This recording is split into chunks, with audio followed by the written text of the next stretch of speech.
지금 그 탄핵 반대 집회에 태극기랑 꼭 성조기가 등장하잖아요. 네. 심지어는 요새 이스라엘 국기도 등장했다면서요? 네. 이스라엘 국기는 왜 등장할까요? 그러니까요. 그래서 지금 그 탄핵 반대 집회에서 보면은 그러니까 성조기, 태극기, 이스라엘 국기 이렇게 세 개가 대형 깃발로 해가지고 들고 행진을 하거든요. 이스라엘기도 대형기까지 등장했어요? 그렇습니다. 그러니까 아마 기독교계에서 들고 온 건가요? 네, 그런 분석이 나오고 있고요. 근데 아무튼 이 현상도 외신에서 보도하죠. 아무래도 너무 궁금할 것 같아요. 저희도 궁금하니까. 뭐라고들 보도합니까? 그래서 이 외신에서도 물론 이제 외신에서는 직접 취재가 좀 어려웠던 탓인지 이제 한국의 영자 신문들을 인용을 해서 보도를 하고 있긴 한데요. 일단 이제 중점적으로 바라보는 게 제목들을 어떻게 뽑는가를 보면 도대체 이 깃발 왜 들고 나오나 이렇게 볼 수 있는데요. 그렇죠. 네, 그래서 데일리 콜러라는 그 인터넷 언론에서는 3월 1일자 기사에서 도대체 왜 이 탄핵 반대 집회에 성조기가 나오나라고 제목을 달았고요. 그리고 사우스 차이나 모닝 포스트지에서도 보면은 이 제목 자체가 왜 한국인들이 이 친박 집회에서 미국 국기 그리고 이스라엘 국기를 흔드는가 이렇게 제목을 달았어요. 그래서 이렇게 일견 보면은 관련이 없어 보이는 깃발 왜 들고 나오나라고 하면서 성조기에 대해서는 무엇보다도 이 한국의 정치 상황과 관련된 집회인데 성조기가 왜 나올까 하면서 그걸 이제 미국이 이 한국의 우익 보수 특히 노년층에게 갖는 의미에 대해서 이제 진단을 합니다. 그래서 많은 한국인들이 미국이 그냥 뭐 힘들게 쟁취한 자유주의적 민주주의의 상징으로 여겨지고 있고 거기서 더 나아가서 북한의 위협에서 한국을 보호해준 구원자.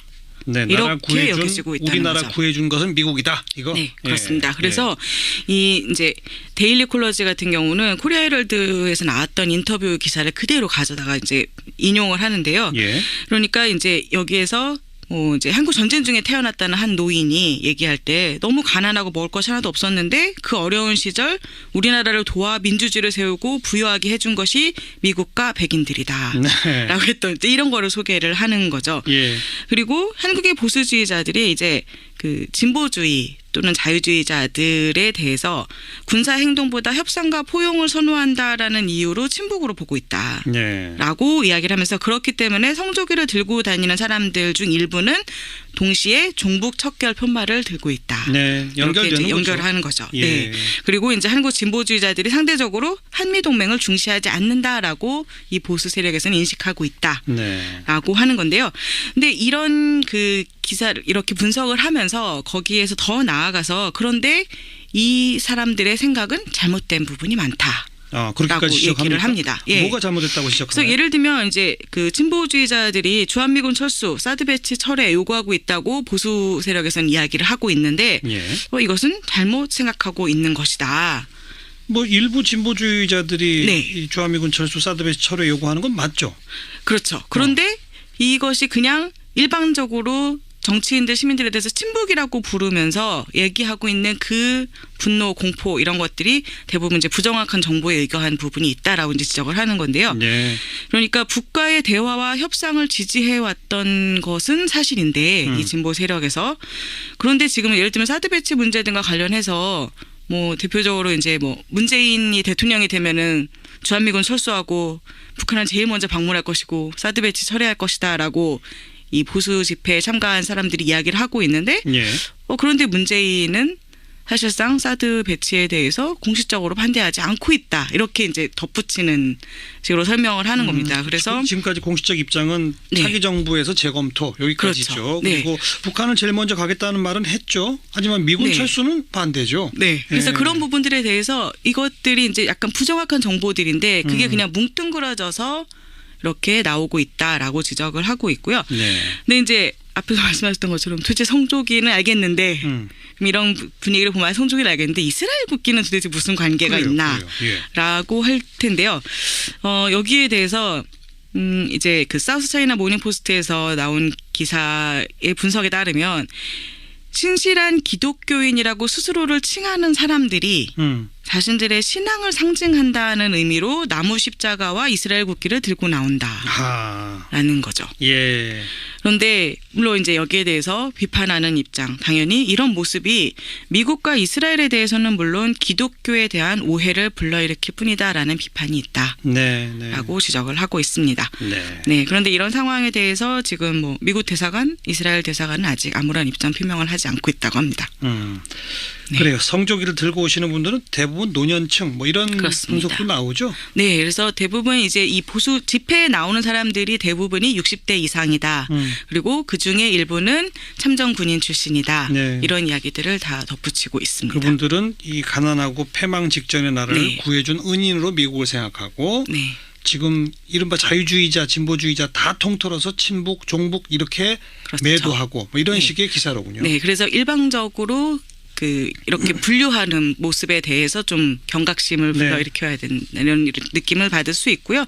그래서 이 보수 집회에 대해서 보수 집회 규모에 대해서 지금 말이 많잖아요. 예. 거기에 대한 얘기도 나옵니다. 뭐 그 보수 집회 주최 측에서는 100만 명이다, 몇백만 명이다 이렇게 얘기를 하는데 그러나 또 일부에서는 많아야 수만 명이다라고 나오고 있다. 그래서 이렇게 엇갈리고 있다. 어제는 500만 명 왔다고 주장하시는데요. 네, 그렇죠. 그래서 이런 주장들이 나오고 있다라고 전달을 하고 있습니다. 네. 그리고 그 가디언지가 쓴 사설 지금 한국 사회가 처한 위기는 기회로 삼아야 한다. 이 내용 그렇죠. 국내 언론에 많이 보도가 됐는데 네. 조금 충실하게 내용을 좀 전해 주시죠. 네, 지금 이 가디언지에서는요, 일단 뭐 지금 현재 상황에 대해서는 여러 가지 분석을 했는데 그 분석 내용은 우리가 많이 들었던 이야기들이에요. 예.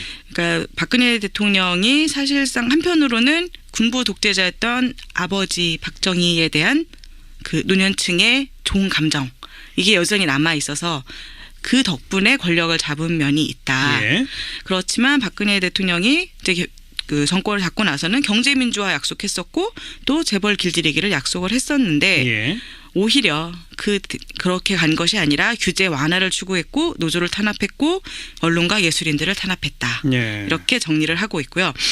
그리고 많은 사람들을 분노하게 만들었던 건 바로 이런 그 강압적인 모습과 무능력이 결합된 것이다. 강압성과 무능력의 결합. 네, 그래서 일종의 그 허약한 권위주의, 약한 권위주의다. 네. 라고 진단을 하고 있고요. 그래서 이것이 상징하는 이것이 이제 수백 명의 목숨을 잃은 세월호 7시간으로 상징된다. 라고 하고 있습니다.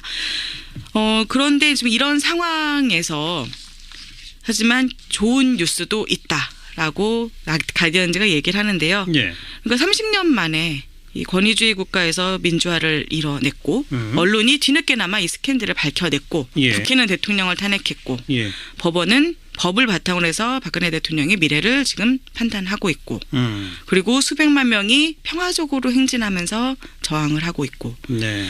근데 이런 모든 일들 당연하게 쉽게 받아들여서는 안 된다. 또한 이에 안주해서도 안 된다라고 이야기를 하고 있습니다. 그래서 이번 스캔들이 한국의 실패, 지금 한국이 어떤 부분에서 실패했는지를 집중 조명해주는 동시에 이 실패를 딛고 성공을 이뤄낼 수 있는 기회다라고 진단을 하고 있는 거죠. 네, 가디언지의 사설이었고 네. 니케이 아시안 리뷰도 또 눈에 띄는 분석을 내놓았다면서요? 네, 지금 가디언즈와 마찬가지로 니케이 아시안 리뷰에서도 지금 상황이 이제 기회가 될 수 있다라는 거는 동감을 하고 있습니다. 예. 그래서 지금 이런 상황에서 박근혜 대통령이 얽혀 있는 이 재벌 정경조차 이 스캔들로 인해서 재벌 개혁 요구가 더 커지고 있고 그래서 이 스캔들이 한국 재벌의 지배구조 개혁 그리고 재계와 정계의 투명성 증진의 촉매제가 될 수 있기를 바란다. 네. 라고 이야기를 해요. 여기까지는 가디언즈랑 같아요. 비슷한 부분이라고 할 수 있을 것 그런데요. 같은데요. 예. 그런데 여기에서 니케이 아시안 리뷰는 포퓰리즘으로 가서는 안 된다라면서 경고를 합니다. 예. 그리고서 이제 뭔가 좀 자꾸 지적질을 하고 있는데요. 어떻게 보면. 그래서 한국의 국익에 대한 관점을 잃지 않고 냉철한 이성으로 판단해야 된다고 이야기를 해요. 뭐 거기까지 맞는 말이죠. 예. 네. 그래서 이제 해외 전문가들이 한국 국내 정치와 외교가 대중 여론에 점점 더 좌지우지되고 있다. 심지어 위험한 진경에 이르렀다라고 우려를 표명하고 있다라고 얘기를 하고 있고요. 그리고 지금 이제 한국에서 차기 대선을 둘러싸고 정치 논쟁이 본격적으로 시작됐는데 일반적으로 보면 야권에서 보다 화해적인 대북 접근법을 취하고 있는데 그렇죠. 그런데 지금 상황 북한 심각한 위협이다. 예. 그러니까 이에 대처하려면 한국이 미국과 일본과 협력해서 김정은 정권에 대한 압박을 높여가야 한다라고 주장을 하고 있고요. 예. 더 나아가서 일부 야권에서 사드 배치 결정 및 한일 위안부 합의 재고를 요구하는데 이것은 무책임한 주장이다. 예, 이렇게 예. 얘기를 합니다. 예. 그리고 국내 개혁 문제는 물론 외교 문제에 있어서 한국의 정치 논쟁이 한국의 국익에 대한 관점을 잃지 않고 냉철한 이성으로 이루어지기를 희망한다. 네. 라면서 마무리를 짓고 있습니다. 예. 그게 그 가디언지는 영국의 대표적인 이제 진보 매체고 네. 니케이 아시안 리뷰는 일본의 보수 매체니까 네, 아무래도 그런 사실은 시각이 일본 보이는 국익을 거죠. 반영해서 이런 기사를 쓰는 거 아닐까 싶어요. 네, 그래서 일본의 국익에 맞는 방향으로 하는 것이 한국의 국익에도 맞고 그리고 그것이 분위기나 포퓰리즘에 휩싸이지 않고 냉철한 이성을 예. 바탕으로 한 것이다라고 이야기를 하고 있는 셈이죠. 일본에 조금 안 좋은 쪽으로 가는 거는 다 포퓰리즘이다. 이런 식으로 규정을 하는 거고. 네, 대표적으로 이제 한일 위안부 합의에 대해서 재고하자라는 거에 대해서 무책임한 주장이라고 표현을 하고 있으니까요. 알겠습니다. 네. 그 뭐 이재용 부회장 구속 등등 해서 한국 재벌 개혁에 대해서 외신이 계속 관심을 갖지 않습니까? 네. 근데 블룸버그가 한국의 재벌 개혁을 아주 냉소적으로 비판했다고요? 어떤 내용입니까? 네, 마이클 슈먼이라는 칼럼니스트가 이제 의견으로 낸 글인데요. 예. 여기서 이제 이 사람은 처음 시작을 2006년 이야기로 시작을 합니다. 이 정몽구 회장이 당시에 이제 부패 문제로 구속됐을 때 예. 그때 이 사람이 이제 현대차 홍보실에 일하는 친구한테 전화를 걸어서 상황을 물었다고 합니다. 그랬더니요? 그랬더니 이 친구가 엄청난 패닉 상태에 있었다는 거예요. 그러면서 지금 현대차의 운전석에 정몽구 회장이 없으면 현대차는 표류할 거다 이렇게 얘기를 했다는 거죠. 예. 근데 그때만 해도 이 사람은 그 말을 그냥 이런 식으로 위기를 이야기해서 정부에서부터 좋은 선처를 얻어내기 위한 이런 전략이겠구나 예. 하고 생각을 했다는 거예요. 예. 그래서 뭐 전략이라고 한다면 전략은 성공했다. 정몽구 회장 2년 뒤에 사면 됐으니까 예. 성공한 것이다. 예. 라고 했는데 지금까지 한 20년 동안 한국 재벌을 지켜봐온 결과 그 말이 진실이었구나. 정말 사실을 얘기한 거였구나라는 걸 이제 깨닫게 됐다는 거예요. 네. 그래서 지금 한국에서 재벌이 많은 비판에 직면해 있고 개혁 요구가 높아지고 있긴 한데 하지만 이 경영진, 투자자 그리고 기타 이해관계자들을 엮고 있는 문화 자체가 바뀌지 않으면 재벌은 또 살아남을 것이다 라고 이야기를 합니다. 문화를 뭐라고 규정하는 거예요? 네. 그래서 여기에서는요. 이제 한국의 재벌이 이제 다른 나라에서라면 벌써 이미 무너져 버렸을 기업이 이미 문 닫아야 됐을 만한 그런 압박들을 다 버텨왔다는 거죠. 예. 그래서 한국 주주들은 경영진에 문제 제기하는 일이 거의 없고 또 재벌 2세들이 어떤 그 짓을 하더라도 어떤 행동을 하더라도 거기에 대해서 대중이 아무리 분노하더라도 승계 구도도 막지 못했고 총수 일가의 경영권 장악에 어떤 실질적인 영향도 미치지 못했고 그랬죠. 네. 그리고 나면 대통령은 재벌 총수 사면하고 예. 아무 일도 없었다는 것처럼 원래의 자리로 복귀하고 예. 물론 이제 이러한 이유 중에 하나가 한편으로는 그만큼 재벌이 한국 경제에 미치는 영향력이 크기 때문이다. 일반적인 재벌이 어떻게 이렇게 영속할 수 있는가에 대해서는 전부 설명이 안 된다. 그래서 결국 문화의 한 부분을 짚을 수밖에 없는데 이 필자는 이제 이렇게 얘기를 해요. 경제 문제를 자꾸 문화적 요소를 들어서 설명하는 거 자기는 계속 반대해 왔다는 거죠. 그런데 여기는 그럴 수밖에 없다. 네. 예. 그래서 그것을 이제 유교 문화에서 찾고 있어요. 유교 문화? 네. 유교 철학의 기본이 권력에 대한 충성을 강조한다라는 네. 건데 네. 그래서 한국 사회에서 예전에 그 황제, 왕에 대한 충성이 재벌에서 총수 일가에 대한 복종으로 해석되고 있다. 그렇군요. 네. 그러면서 또 사례를 듭니다. 일부 재벌에서는 직원들에게 적극적으로 창업주 일가의 위대함을 주입한다는 얘기인데요. 일부 재벌이 아니라 대부분 그럴 거요. 네. 예. 그래서 이 필자도 자기가 만난 삼성 직원들이 이건희의 위대함을 마치 북한 언론이 김정은 찬양하듯이 그렇게 찬양을 하더라. 네. 라고 이야기를 합니다. 예. 그래서 마치 제국의 지배자처럼 재벌의 총수 일가가 모든 일의 중심이고 충성의 구심점이 되는 것 같다. 네. 그래서 이런 문제들을 이제 해결하지 않으면 어렵다는 거죠. 그리고 또 비즈니스의 관계, 그 인맥 역시 또 강조를 하는데요. 한국에서 이것이 너무나 중요하기 때문에 주주들도 그렇고 금융권도 그렇고 또 정부 관료들도 그렇고 재벌 경영진하고 이미 긴밀하게 오랜 관계를 갖고 있기 때문에 지연, 혈연, 학연 네. 뭐 이런 걸로. 네. 여기서 뭔가 문제를 일으키고 싶지 않아 한다는 거죠. 예. 네. 그래서 지금 뭐 이렇게 서류상으로는 재벌 개혁을 위해서 뭔가 많은 조치들을 취할 수도 있을 거고 규제 당국에서도 여러 가지 조치들을 할 수 있을 거고 입법도 만들 수는 있겠지만 그리고 지금 대중 사이에 재벌 개혁에 대한 요구가 높아지고 있는 것도 사실이지만 예. 어려울 것 같다. 그런 이 문제가 실제로 해결되려면 재벌이 실제로 사라질 수 있으려면 이 재벌을 경영하고 소유하고 자금을 대는 그 사람들이 자기네들이 사라져야 한국이 더 나아질 수 있다는 사실을 인정하지 않는 한 네. 재벌은 사라지지 않을 것이다. 이렇게 이야기를 합니다. 그 뿌리를 유교 문화, 네. 권력에 대한 그냥 맹목적 충성이라고 네. 하는 것에서 찾았다. 그렇습니다. 예. 여기까지 할까요? 수고하셨습니다. 네, 감사합니다.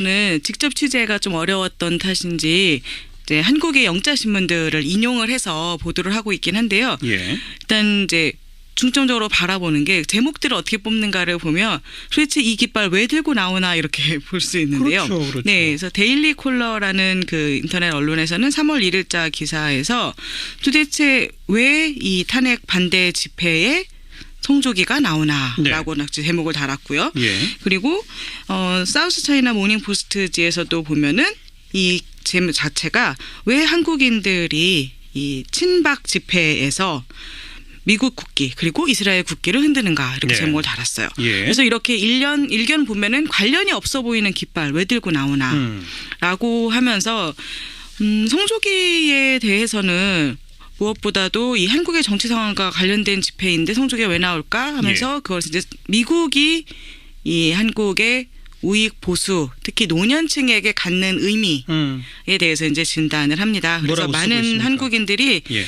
미국이 그냥 뭐 힘들게 쟁취한 자유주의적 민주주의의 상징으로 여겨지고 있고 거기서 더 나아가서 북한의 위협에서 한국을 보호해준 구원자.